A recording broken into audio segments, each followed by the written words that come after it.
प्रभाग 9चे शिवसेना शिंदे गटाचे अधिकृत उमेदवार सौ प्रीती गायकवाड, प्रवीण मोरे, सौ मुक्ता ढवळे, दादाजी महाले यांना जोशी गोंधळी समाजाचा पाठिंबा. प्रभाग 9चे समीकरण बदलणार. धुळे शहरातील प्रभाग क्रमांक 9चे शिंदे शिवसेना गटाचे अधिकृत उमेदवार सौ प्रीती सुरेश गायकवाड, श्री प्रवीण मांगीलाल मोरे, सौ मुक्ता प्रमोद ढवळे, श्री दादाजी दासभाऊ बुधा महाले या चारही उमेदवारांच्या प्रचारार्थ मतदारांकडून उदंड असा प्रतिसाद मिळत असून आज दिनांक 9 जानेवारी 2025 रोजी सायंकाळी जोशी गोंधळी भवन या ठिकाणाहून भव्य अशी प्रचार रॅली काढण्यात आली. तर सुरुवातीला प्रचार रॅलीचं उद्घाटन साक्री आमदार मंजुळाताई गावित यांच्या उपस्थितीत करण्यात आले. तर प्रभाग 9चे स्थानिक नागरिक मतदारांकडून या चारही उमेदवारांना उदंड असा प्रतिसाद मिळत असून या प्रसंगी या ठिकाणी प्रभाग 9चे चारही शिवसेना शिंदे गटाचे उमेदवार यांना जोशी गोंधळी व पंचमंडळ यांच्या पाठिंबा देण्यात आला, जाहीर करण्यात आला. तर सदर जोशी गोंधळी समाजाचा पाठिंबा मिळाल्याने या ठिकाणी प्रभाग 9चे समीकरण बदलणार असल्याचे चित्र समोर येत आहे. कारण जोशी गोंधळी समाजाचा एक गठ्ठा मतदान 3000हून अधिक मतदारांचा सहभाग असून शिवसेनेला याचा पाठिंबा मिळाल्याने प्रभाग 9चे समीकरण बदलणार आहे. त्याचबरोबर संपूर्ण प्रभाग 9 मध्ये शिवसेनेचे शिंदे गटाचे अधिकृत उमेदवार सौ प्रीती गायकवाड, प्रवीण मोरे, मुक्ता ढवळे, दादाजी महाले यांना उदंड असा प्रतिसाद मिळत असून मनपाच्या 2026च्या या निवडणुकीत नक्कीच शिवसेना शिंदे गटाचा चारही उमेदवार विजयी होतील असा विश्वास या ठिकाणी मतदारांकडून व्यक्त होत आहे.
आज शिवसेनेचे अधिकृत उमेदवार आमचे अ मधून प्रीतीताई गायकवाड, ब मधून मी स्वतः प्रवीण मोरे, क मधून आमच्या ताई मुक्ताताई ढवळे आणि ड मधून दादाजी महाले यांच्या प्रचाराचा शुभारंभ आज यशवंतनगर या ठिकाणून करण्यात आला।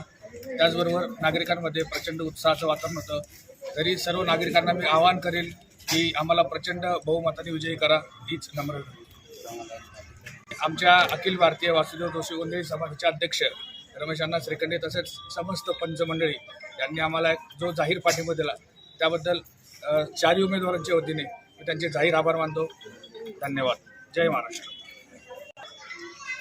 आज यशवंतनगर इथं जोशी गोंधळी पंच आणि आमचे अण्णासाहेब श्रीखंडे यांनी आम्हाला भरभरून आशीर्वाद दिला आणि आज आमचं रॅली झाली, आरत्या झाल्या, प्रचंड उत्साहाचं वातावरण होतं।